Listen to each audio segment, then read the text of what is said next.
My God, I hate drugs. Ina, many are curious if the president said anything about Mocha Uson, who, unlike him, refuses to apologize to Chris Aquino. Yes, President Duterte talked about this a little earlier, and basically he has no problem, Cherry, with Assistant or Communications Assistant Secretary Mocha Uson not apologizing to Chris Aquino. As he said, he needs to respect ASEC Uson's right to free speech. Let's listen to a portion of what the president said about that earlier. As I respect the opposition, I must also respect the people in my camp.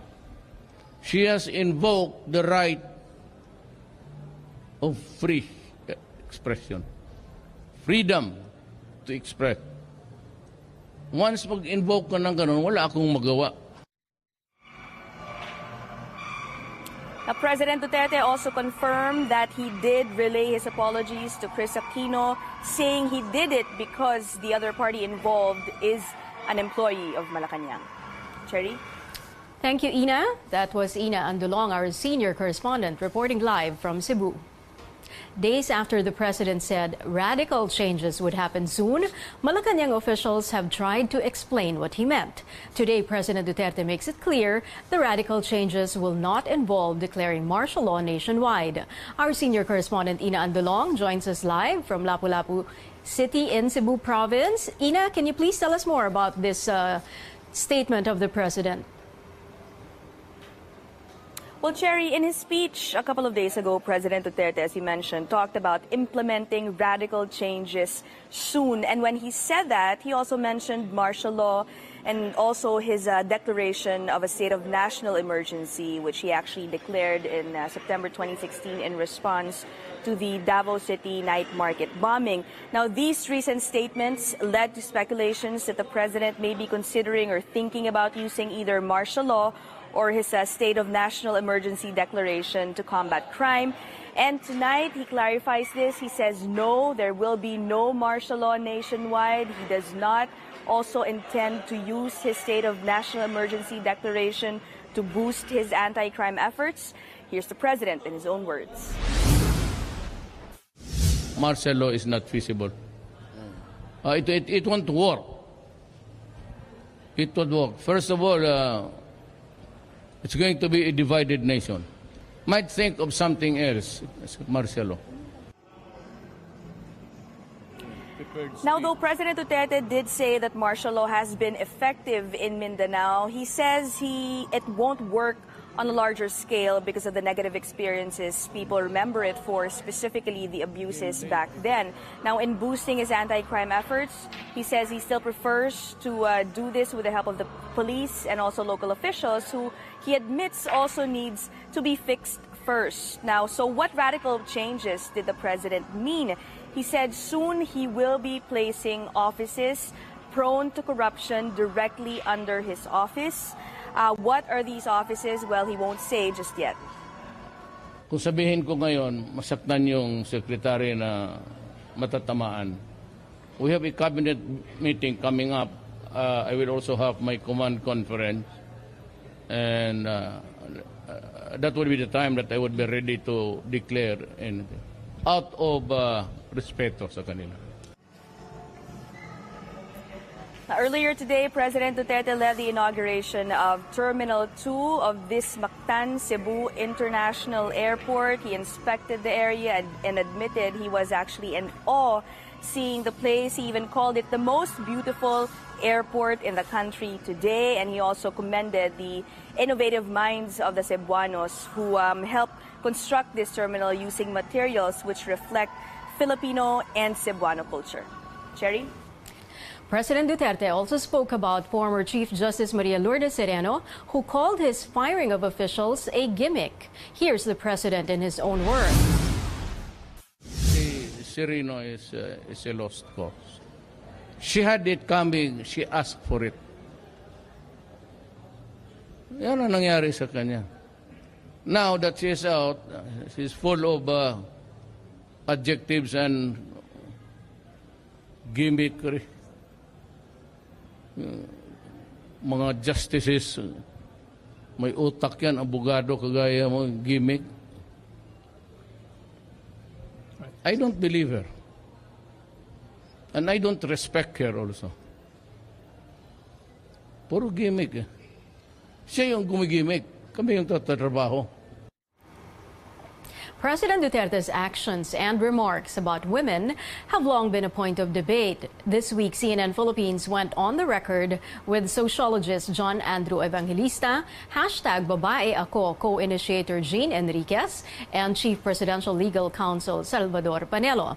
At the center of that discussion, a kiss that the president shared with a Filipino woman in South Korea. The citizens of that place, at that time, 2,000 people spoke in approval. The girl herself said, okay. Does that mean then, Secretary, that I don't have the right Hindi, to call them out? Kaya inaano nga, I'm adapting na nga yung sinasabi mo na. So they can speak, I can speak also. Exactly, 2,000 people ang nagsasabing okay. Isa pa, alam mo, naalala ko sinabi ni Dr. Panelo kasi pinag-uusapan namin, my wife is a very conservative woman. Doktora, Panelo, may Doktora. wife. Sabi ko, Mami, ano tingin mo? Tingin ko, di halik apo. Halika po kanina. Yeah, halik apo. Sabi niya, parang hinaliga. Smack lang nga, sabi niya. It's just a smack. Sabi niya, hindi ko nga maintindihan, ba't ka nagkakagulo? Respect women's sexuality, and part of respecting women's sexuality is knowing what they really want. No? And it's not necessarily because they didn't say no. They're part of a crowd that's really cheering on her to do this, what's expected of her and what's demanded of her by the president. So, having said that, this has been happening successively. No? Since the campaign period, there was a rape remark and there was encouragement of rape again in the context of martial law in Mindanao. And the implication of that action, especially the language that came after it, with Secretary Harry Roque saying that it's accepted in Filipino culture. Of course, binawi niya pero lumabas yun.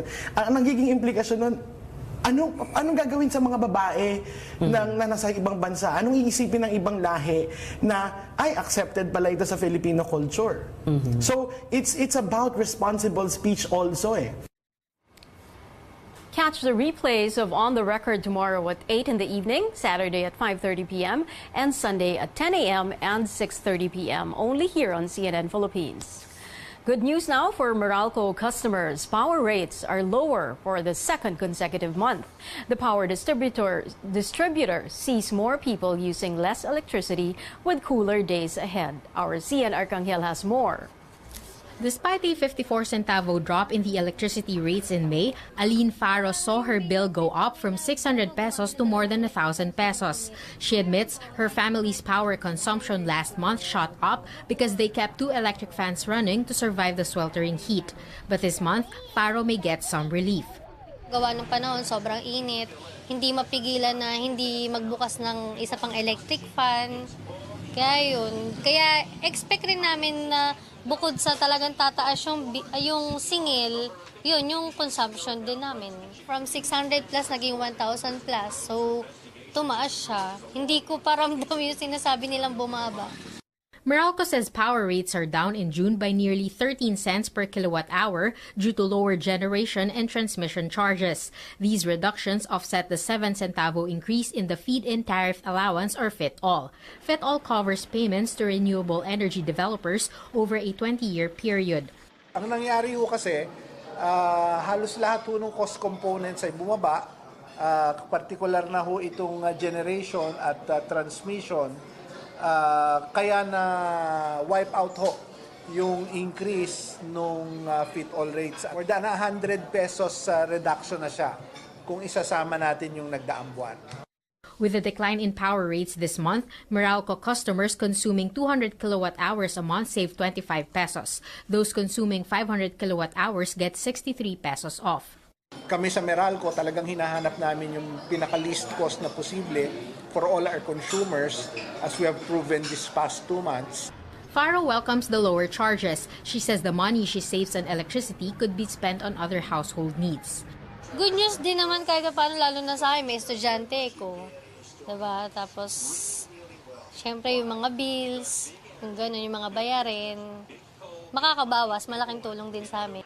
But for how long will power rates stay low? While the utility company expects demand to go down with the start of the rainy season, the rising fuel cost will be a factor when the Malampaya natural gas rates are adjusted next month. Larry Fernandez, Meralco's head for utility economics, says the yellow alerts in the Luzon grid last month may also affect power rates in July. Yung oil prices indirectly affect the generation charge through the Malampaya natural gas price. Kasi yung Malampaya natural gas price ay gumagalaw with oil prices. Ang sunod na pag-adjust ng Malampaya price is this July, which will affect the August generation charge. Itong mga nagdaang yellow alert, dumating siya nung what we call the June supply month. So it will be reflected sa July generation charge. As the weather gets cooler, Meralco hopes consumers will continue to save power. Cian Arcangel, CNN, Philippines. The government welcomes the assurance of Slovakia that justice will be secured for a Filipino worker who was slain there. Henry John Acorda, who works as a financial analyst in Slovakia's capital, Bratislava, died on May 31 from injuries he sustained a few days after he was mauled by a Slovak man. Acorda was trying to stop the man from harassing his female companion, who is also a Filipino, when the incident happened. CCTV footage shows the man knocked Acorda to the ground and kicked him violently in the head, leaving him unconscious. There were moments the man was punching and kicking Acorda, even as he laid motionless on the street. The suspect is now in custody and has been charged with manslaughter. The Foreign Affairs Department says that the Prime Minister of Slovakia assured them that the suspect will be held liable. Philippine Ambassador to Austria Maria Cleofe Natividad went to Bratislava on Wednesday to offer condolences to the family of Acorda. Natividad says the embassy will help them in the repatriation of Acorda's remains to Taguig and in hiring lawyers to pursue the case against the assailant.